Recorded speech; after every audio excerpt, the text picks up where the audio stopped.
Good evening, my dear students. I am back with chapter 3rd of your book, Honeydew. The the chapter's name is Glimpses of the Past. So let's begin with the section working with the text. So there are some questions which you have to answer briefly and accurately. So the first question is like that: do you think that the Indian princes were short-sighted in their approach to the events of 1757? Its answer is like this: yes, the Indian princes were short sighted. They fought among themselves and took the help of the British to defeat each other. They did not understand that the British wanted to conquer the whole country. Next question is, my dear students, how did the East India Company subdue the Indian princes? So its answer is like that: the East India Company took advantage of quarrels among the Indian princes. With better weapons and cleverness, it defeated them one by one and made them weak.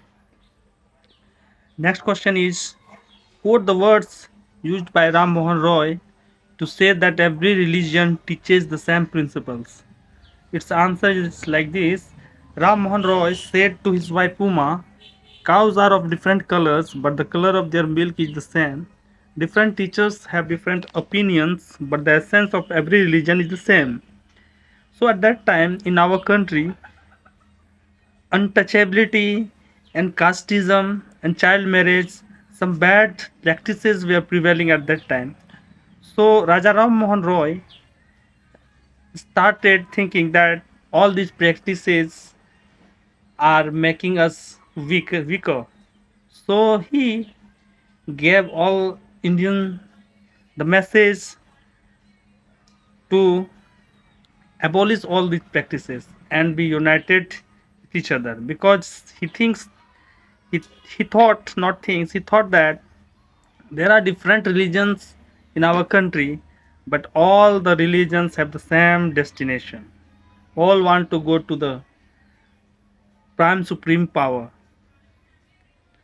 So let's move to another question. The question number 4: in what ways did the British officers exploit Indians? Its answer is like this: the British officers exploited Indians in many ways. They took high salaries and made money through private trade. They forced farmers to pay heavy taxes. They ruined Indian industries by imposing laws that favored British goods.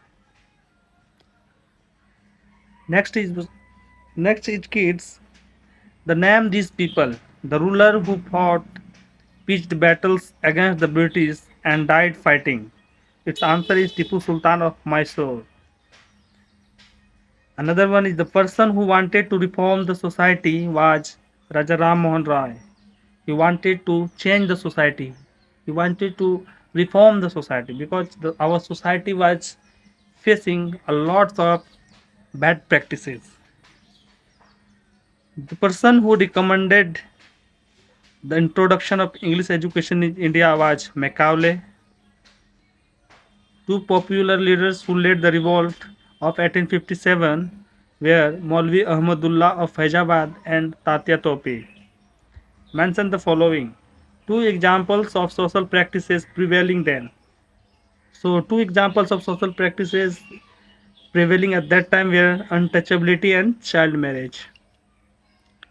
Two policies, two oppressive policies of the British were heavy taxes on farmers, and another one is Regulation 3rd of 1818, which says that Indians could be jailed without any trial in a court. Another one is two ways in which common people suffered. Number one, farmers lost their land due to heavy taxes. Artisans lost their jobs because industries were ruined. Next one is four reasons for the discontent that led to the 1857 War of Independence. The four reasons were the heavy taxation and loss of land, unfair treatment of Indian soldiers, low pay, slow promotions, religious hurt, greased cartridge with cow and pig fat. Kings and landlords lost their kingdoms and property.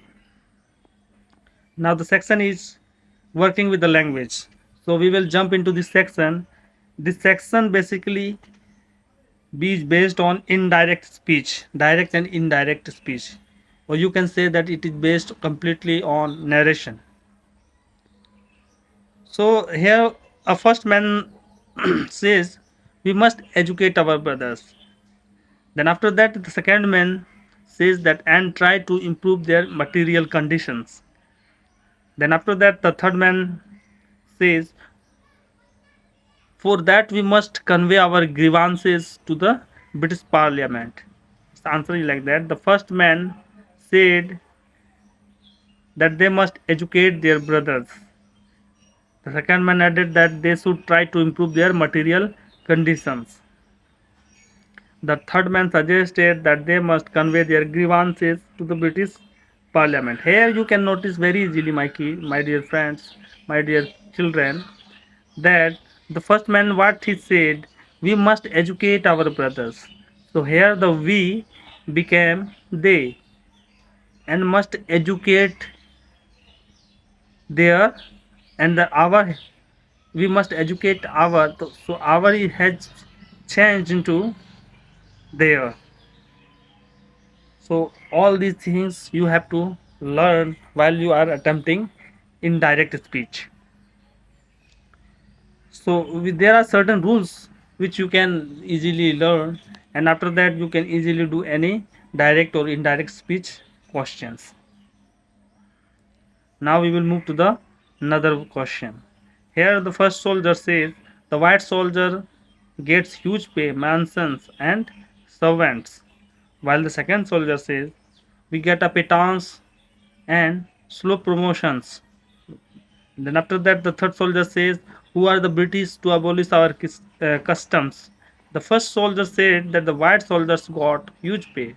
Here, the first soldier, here you can see the whole sentence is in present tense. The white soldier gets huge pay, mansions, and servants. So while doing it uh, in direct speech, you have to change present tense into the past. Here the gates become got. So it becomes like that. It becomes like this, that the first soldier said that the white soldier got huge payments and servants. like Likewise the second soldier said that we become they got appetence and slow promotions. Similarly you can say like the third soldier said or asked the third soldier asked who were the British to abolish their customs. So there are certain rules which I will try you to learn. Sorry, I will try you to teach. But before that, I think that you should first note it down because your exams are very near, and for that you have to be prepared very well. So here the answer is like that. The first soldier said that the white soldier got huge pay, mansions and servants. The second soldier remarked that they got only a pittance and slow promotions. While the third soldier asked who the British were to abolish their customs. So the chapter has ended. So I will not take too much time. I will meet you very soon in the next chapter. Till then, take care. Bye bye.